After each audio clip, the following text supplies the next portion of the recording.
نو دوستانو الله تعالی انسان ته په خدمت باندې ملاوي او خاص کر د غربو فقراو مساکینو خدمت کول داغي امداد کول پدې باندې الله جل مجدود زیات خوشاله کیږي د بندنه او الله تعالی د بندنه راضي کیږي لکه واقعیتو کې راځي یو بزرگ د الله تعالی د زیارت د پاره چې الله تعالی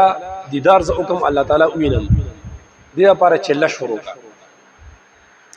د ورځې به روزنی وا او د شپې به عبادت کول او اعتکاف ته پکې هم کېناست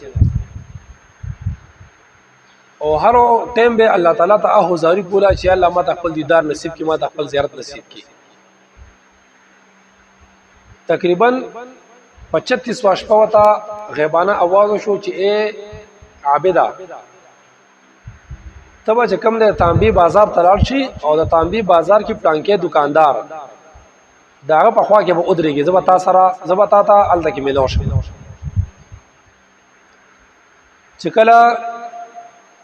سنتیسوا اورشوا د عابد د تانبی بازار تلاړي ویګت یو بوډه را روانه ده او هغه سره یو دچې دی او د تانبی نه جوړ شوی دشکې دی وسره دا بوډه دکاندار ته ورغه او دکاندار ته چې دا دشکې ز خرڅوم دکاندار ہوتل په 100 روپے دی ہوتل په 5 ریاله دکاندار ہوتل دا وزتانه په 100 ریاله اخلم دی ہوتل نه په 100 ریاله نه خرڅوم مخکې بل دکاندار ته ورغه هغه مت 100 ریاله ویل بیا بل ته ورغه هغه مت 100 ویل اخر کې بوډا دکاندار دی هغه په خپل کار کې مصروف دی دی بوډه وته ویل چې بابا جان تاسو د تانبی د الوخه اخلي کنه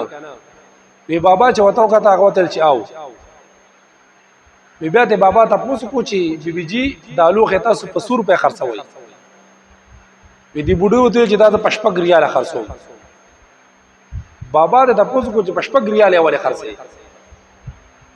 وی دی وته ویل چې تا مانه تاسو کو زتا ته اوس اصل حقیقت ښکارا کومه او اصل حقیقت دا دی چې زما یو زوی بیمار دی هغه په کور کې پروت دی او ډاکټر وته نسخه لیکلې ده دوی وته لیکلې ده او هغه دوی په 5 ریاله باندې کیږي د دې وجه نه زړه د شکې په 5 ریاله خرڅوم بابا چې دا وره د شکې ته واغسته وې کته وته ویلا چې بیبي جی دا د شکې بزتانه په 5 نه بلکې په 15 ریاله اخلم چې کله بیبي جی دا خبره وره ده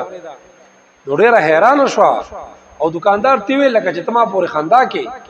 زما مزاق اڑاوي ځکه هر دکاندار ماته 100 ریال راکړي او تاسو ماته 25 ریال راکوي نو دا خو تقریبا 15 ګون داغه نه زیاتې روپۍ دي څنګه 25 ریال راکوي دکاندار ته ویل چې ستاسو د شکې قیمتي دي د دې قیمت هم 25 ریال دی بوډه وته ډېر راخله دکاندار بوډا چې کوم دی بوډه لا 25 ریال ورکړه د بوډه روانه شو لاړ دغه ځکه د عابد مولاړو دا غوڼه واقع وکړه عابد دکاندار ته ونځي سلام واچولو دکاندار دا سلام جواب ورکړ عابد بابا ته فرمایله چې بابا جان د دشکې تاسو 25 ریال ولې واغس ځکه هر دکاندار ولا 100 ریال ورکول تاسو ولا 25 ورکړ دکاندار وته ویله روزان ما دشکې نه لغشتي بلکې ما دې زنانه ته د دې د زوی د دوايي پیسې ورکي او د یو میاشت خرچه مې ورکا چې څنګه عابد دا خبره اوریدا ډیر حیران شو او په دې حیرانتیا کې د کوم دی ډوب شو په دا وخت کې په غیبانه आवाज وشو یا عابدا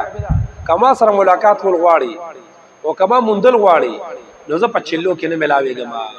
بلکې چې کوم غریبانانی دغه په امداد کول سره زه ملاويږم او چې کوم پریوتی خلکی دغه پر روچتول سره زه ملاويږم دوستانو مشرانو موږ هم پکار دي چې معاشره کې کم غریبانان دي بے وسه خلک دي بے دست دي او دا غي سیستم برابر نه دي غریبي فقیره ده په کار موږ نه دا چې موږ دا غي سره امداد وکړو خپل وس مطابق